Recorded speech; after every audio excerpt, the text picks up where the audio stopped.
Dobré ráno, priatelia, nachádzam sa v severnom Taliansku, za mňou je jazero Como.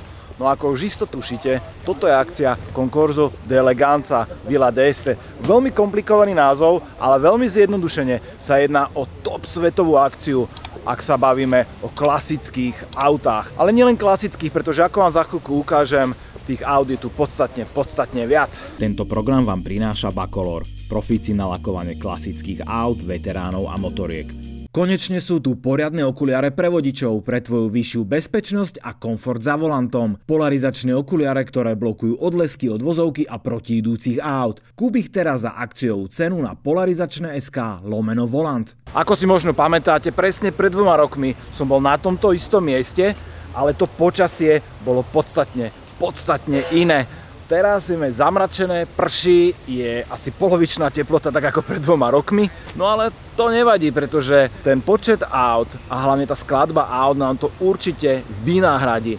Concorso d'Eleganza je vlastne súťaž krásy pre rôzne autá, ktorá sa vyhlasuje v niekoľkých kategóriách. Tento rok tu máme 8 kategórií a nájdete tu napríklad kategóriu predvojnových športových aut, potom aut pre gentlemanov, pretekárskych aut zo 60. rokov. No a potom je tu jedna špeciálna kategória, na ktorú sa veľmi teším, a to je kategória z obdobia počítačových hier. Počujete dobre, to sú totižto autá, ktoré sme obdivovali a stále obdivujeme v počítačových hrách a o ktorých sme si povedali, že aspoň raz ich naživo vidieť a stretnúť by bolo super. No a predstavte si, tu dnes ich máme všetky pokope. No a potom je tu ešte jedna kategória a to je kategória prototypov. No a to začneme, pretože tá je hneď tuto pri mne a to, čo mi padá na hlavu, je silnejúci dážď, takže poďme na to. No a môžeme začať hneď prvým modelom z budúcnosti, teda prototypom, a toto je Alpine Alpenglow.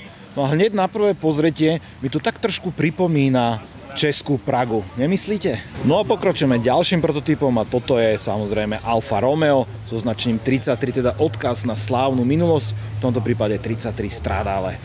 Veľmi pekné auto. No a dostávame sa k prototypom, ktoré hrajú na nostalgickú nôtu, presne ako tento Triumph TR25. Všimnite si takých detailov, ako je napríklad jedno miesto pre vodiča, samozrejme to druhé je schované tuto pre spolujazca. Veľmi pekné a ja držím Triumphu palce, aby sa toto dostalo do výroby. Určite by to zaslúžilo. Najväčšia pecka, podľa mňa aj istý víťaz tejto súťaže prototypov je tento nový Lotus Type 66, teda Typ 66. Ono to vyzerá ako totálne retro, no a kým som sa nezačal zaujímať o to, že čo to vlastne je, tak som si myslel, že je to niečo úplne nové, elektromobil, blá blá blá, poznáte to. Ale na moje obrovské prekvapenie, ľudia z Lotusu mi povedali, že toto auto bolo postavené na základe plánov zo 60. rokov. Preto je tam aj vlastne tá 66 a pôvodne to bol prototyp postavený na americký Can-Am. No a toto auto bolo na dlhé roky takmer zabudnuté v archívoch Lotusu. No ale jedného dňa kvôli nejakému článku vytiahli tieto plány a povedali si, že počúvajte, však by sme mohli urobiť 3D model tohto auta. Tak ho vytlačili a zistili, že je to naozaj veľmi pekné auto a že možno by stalo nad tým pouvažovať a postaviť ho. No a slovo dalo slovo a nakoniec vznikne 10 kusov tohto auta, každý s cenovkou 1,1 milióna, bez DPH samozrejme. Urobí sa aj pretekárska séria. No a predstavte si, že toto tu, čo máme pred sebou, to je veľkoobjemový atmosférický motor, ktorý bude mať takmer 800 koní. Tu vnútri, ako môžete vidieť, samozrejme je to len pre pilota. Budete tu mať tieto klasické budíky a navyše tu bude sekvenčná prevodovka. Môžete ju mať aj pod volantom, ak si zažiadate, nádherný kus techniky a navyše má to 800-kilový prítlak, ktorý je viac menej generovaný najmä zo spodu auta, nie z toho krídla. A celé je to postavené nie z laminátu, ako sa v tých rokoch robilo, ale z uhlíkových vláken. Trošku naivne som si myslel, že to počasie sa zlepší, ale opak je pravdou. Takže sa nám ešte viacej rozpršalo, ešte viacej nás začalo fúkať, tak som si zobral aj takýto dážnik. Videli ste teraz prototypy, ktoré boli hneď na začiatku. Teraz vám ukážem jeden ďalší prototyp, ale trošku špeciálny, ktorý bol predstavený ešte včera večera. Tí, ktorí sledujete Volant TV na Instagrame, tak ste to videli v priamom prenose, keď bol odhalený. No a čo to je, tak to sa pozerajte.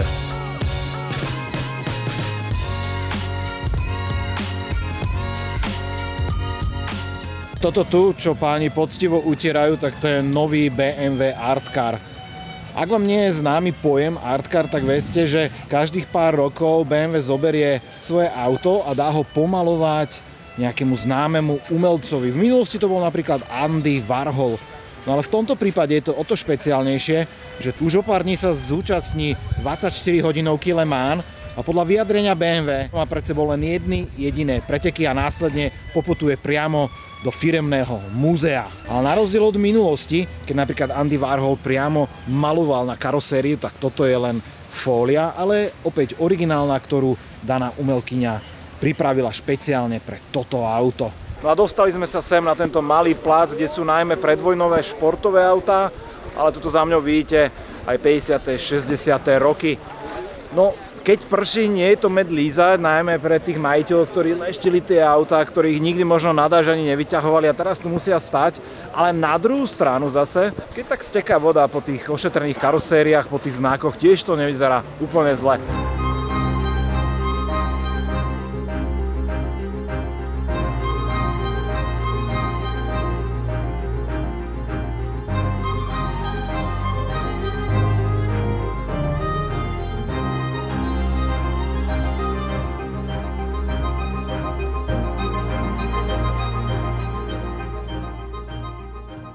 No priatelia, mám takú menšiu dilemu, že ktoré si vybrať, alebo ktoré by ste si vybrali vy.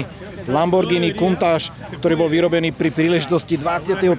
výročia založenia automobilky. Alebo tu máme potom McLaren F1. Toto je absolútna klasika, ktorú asi pravdepodobne vidím prvýkrát v živote naživo. No a tuto vedľa je Lamborghini Diablo GT. Teda už podstatne modernizovanejšie auto. Poznáte to najmä vďaka tomu, že už nemá vpredu výklopné svetla. Ale krásna farba a veľmi, veľmi ťažký výber. Takže radte, ktoré vybrať. Ja by som asi išiel do McLarenu.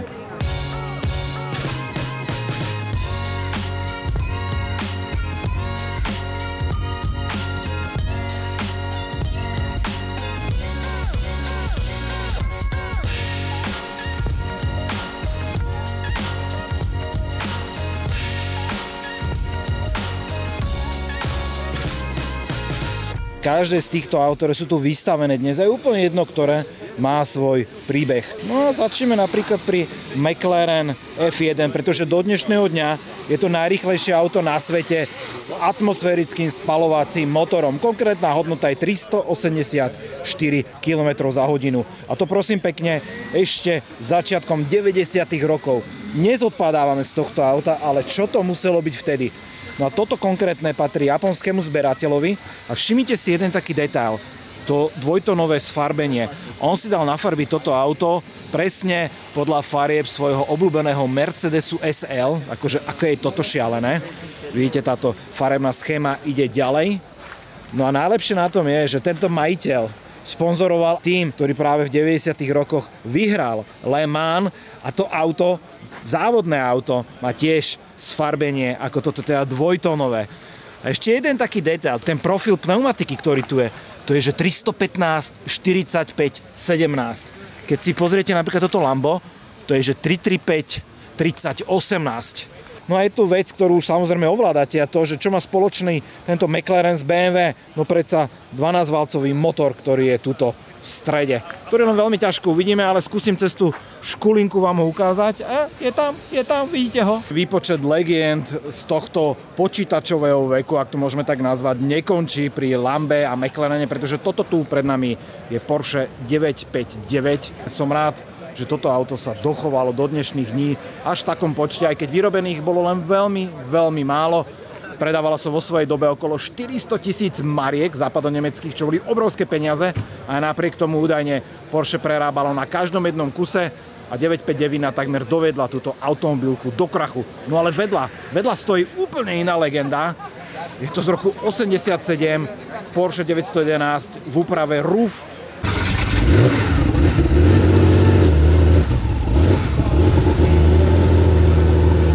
Tá žltá farba je tak kriklavá, že podľa nej dostalo aj prezývku Yellow Bird, teda žltý vták. Na tú dobu to bolo absolútne šialené auto, ktoré vo svojej dobe bolo recenzované v časopise Road and Track a vyplieskalo, čo sa týka zrýchlenia alebo maximálky, všetky tedajšie superšporty. No a práve vtedy nabralo to svoj ikonický status. No a všimnite si ešte taký detail, že toto auto má pôvodné ešpezetky.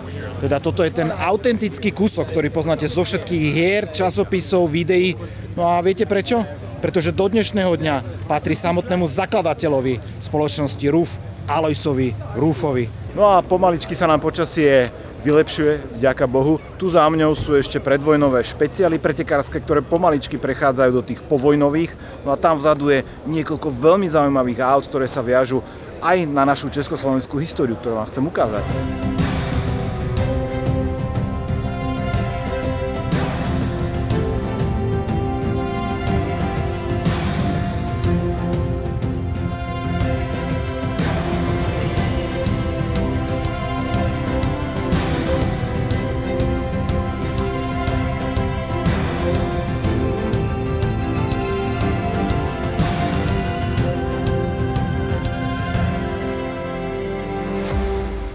Na zázmienku určite stojí aj toto nádherne zachovalé Bugatti Typ 35, pretože jeho história, nie tohto konkrétneho kusu, ale všeobecne 35-ky sa spája s históriou Československa. Na ňom totižto jazdila a zažila najväčšie úspechy legendárna Eliška Junková.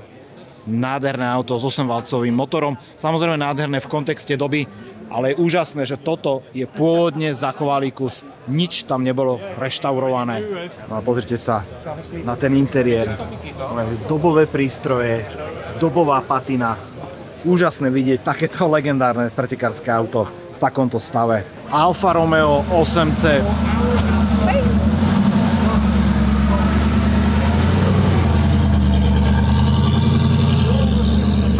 Toto, čo vidíte predo mňou, tak to je úplne prvá evolúcia, alebo teda prvá verzia 8C.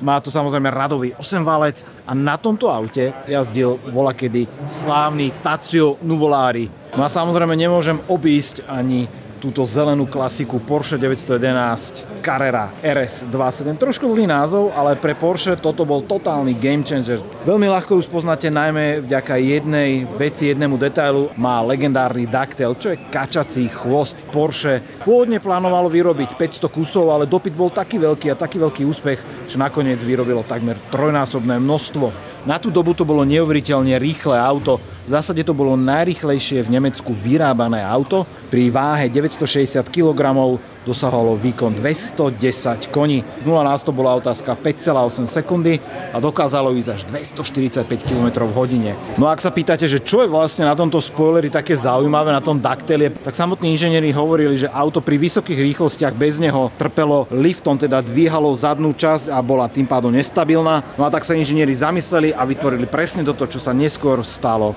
aj dizajnovou ikonou. Dámy a páni, predstavujem vám prvý superšport svojho druhu, Lamborghini Miura. Isto spoznávate tieto nádherné tvary. Predstavené bolo toto auto v roku 66 a vo svojej dobe to bolo najrýchlejšie cestné vozidlo na svete, teda sériovo vyrábané.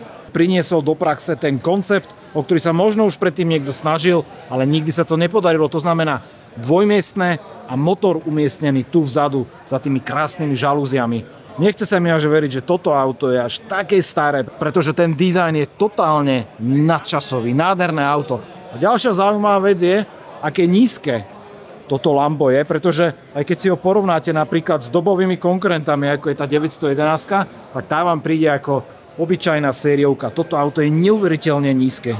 Bokom neostanú ani milovníci maranelskej značky, konkrétne toto je Ferrari 330 GTC. No a tu vedľa neho je Ferrari 250 GT Speciale.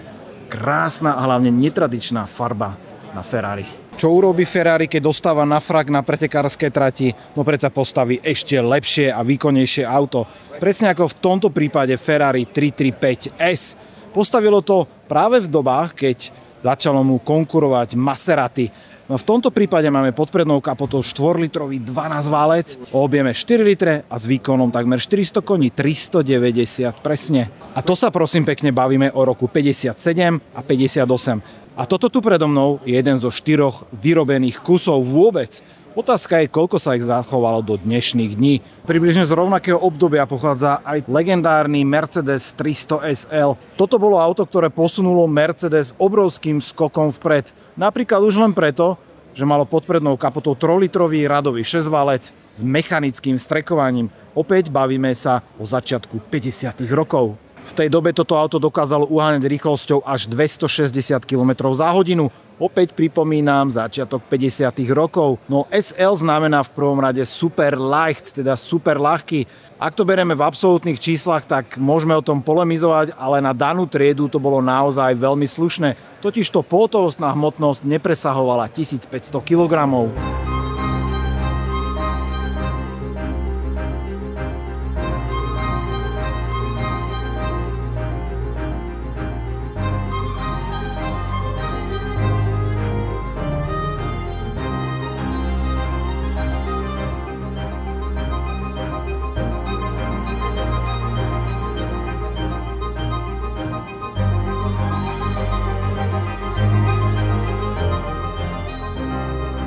Celý deň sa snažím urobiť si poriadne zábery a fotky týchto troch aut, ale okolo tých lámb a toho McLarenu je neustále také množstvo ľudí, že sa nedá k tomu dostať. Takže ak uvidíte náhodou nejaký ilustračný záber, tak to bolo skôr dielo náhody. No a už skončil obed, momentálne máme 2 hodiny a za chvíľku prichádza hlavný program, na ktorý čakajú všetci účastníci, ktorí tu dnes sú, a to je samotná súťaž.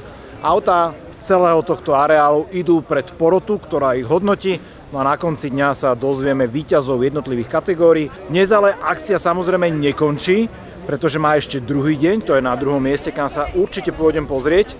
Inak neviem, či ste si všimli, ale táto Z8 má pevnú strechu. Je to jeden jediný kus na svete takto vyrobený, pretože všetky ostatné boli roadstre. Zaujímavé vidieť auto, ktoré vyrobili v jednom jedinom kuse. No a takto to funguje. Tu sa radia autá, ktoré idú pred porotu. No a tuto za nami už je pripravená ďalšia kategória. Každú jednu okomentujú, ukážu, ohodnotia a na konci vyberú víťazov. Tento Rolls-Royce je extrémne tichý, kultivovaný. Wow. A nepočuť, že motor ide.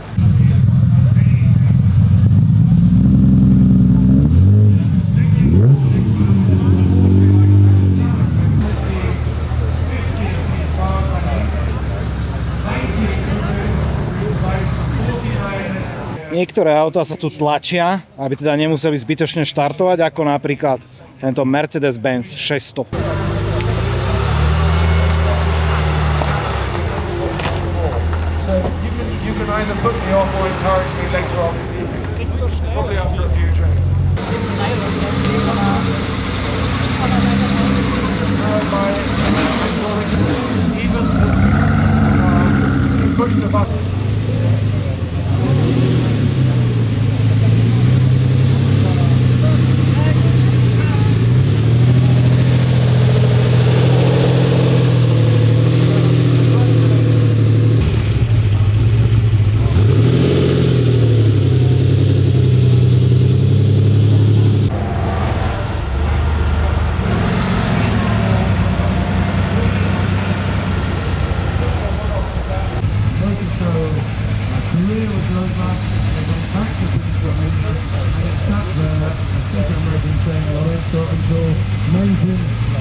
Cheers.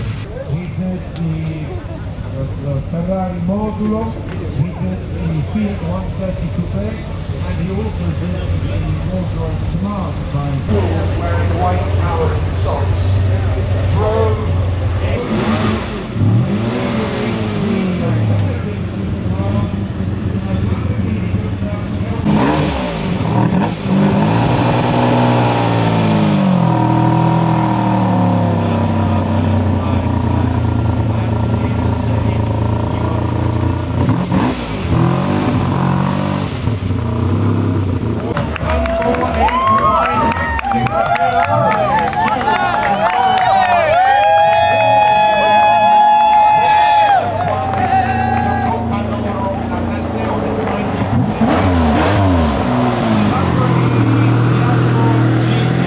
Prvý deň máme úspešne za nami, zajtra samozrejme táto akcia pokračuje.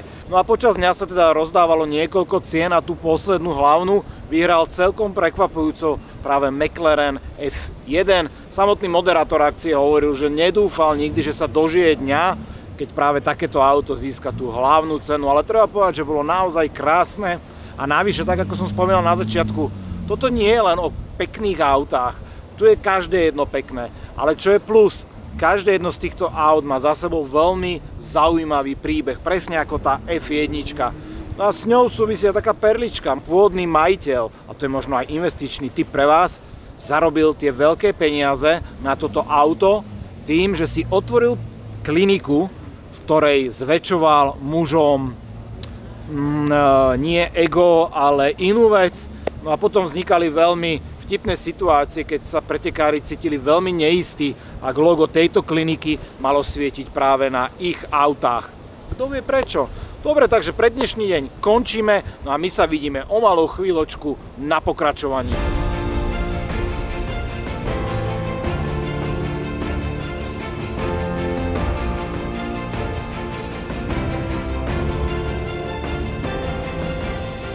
Čau ragazzi!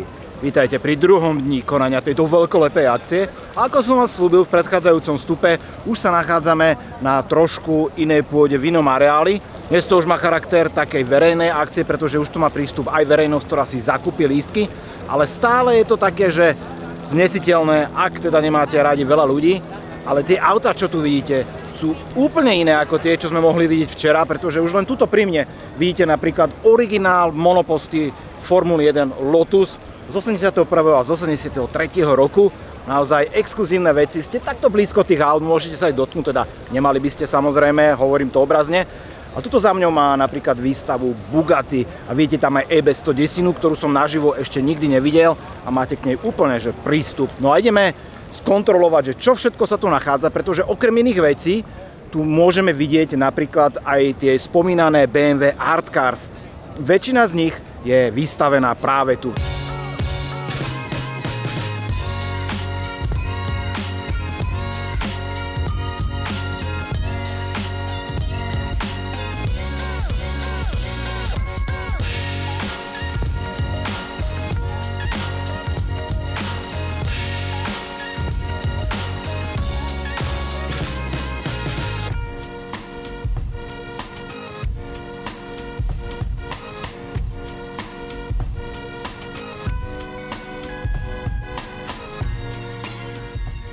Tu pred sebou mám auto, ktoré som ani nielenže nečakal, že uvidím tu, ale že ho vôbec niekedy uvidím.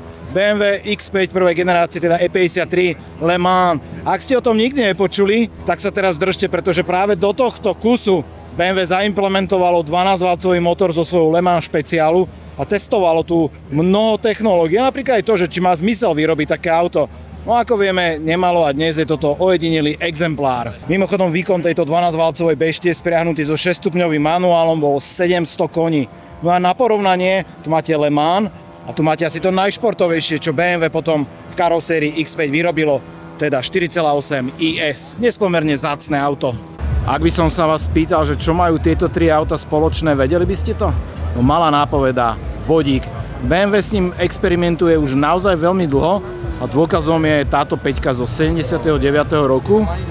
No v súčasnosti samozrejme máme túto iX5, dnes som zrovna na ne absolvoval testovacie jazdy. No a potom tu máme toto BMW H2R, taký prototyp, mimochodom držiteľ svetového rekordu, čo sa týka alternatívnych palív. No ale podstatný rozdiel medzi týmito troma autami je, že kým tie krajné, to znamená 5-kový Bavor a H2R ho spalujú miesto bežného paliva, majú teda spalováky na svojej palube, tak iX5 premieňa vodík na elektrickú energiu a tým pádom poháňa celé auto. No a BMW si v súčasnosti vybralo práve túto strednú cestu.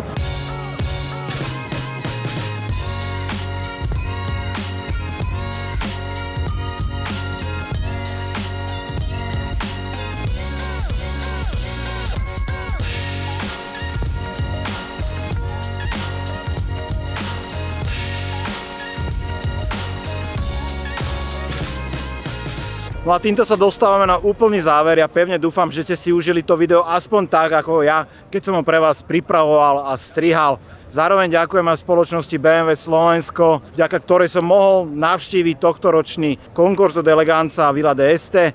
A ja tu dokonca mám aj dvoch takých hostí zo Slovenska, ktorí po vlastnej osi sem prišli a naozaj si tú akciu užili. Stojí to za to, určite príďte, ak môžete. A nezabudnite ísť aj na Instagram Volanteve, kde som dával počas celej akcie kopec fotiek. A ešte ukážem tých dvoch Slovákov. No. Čau. top akcia.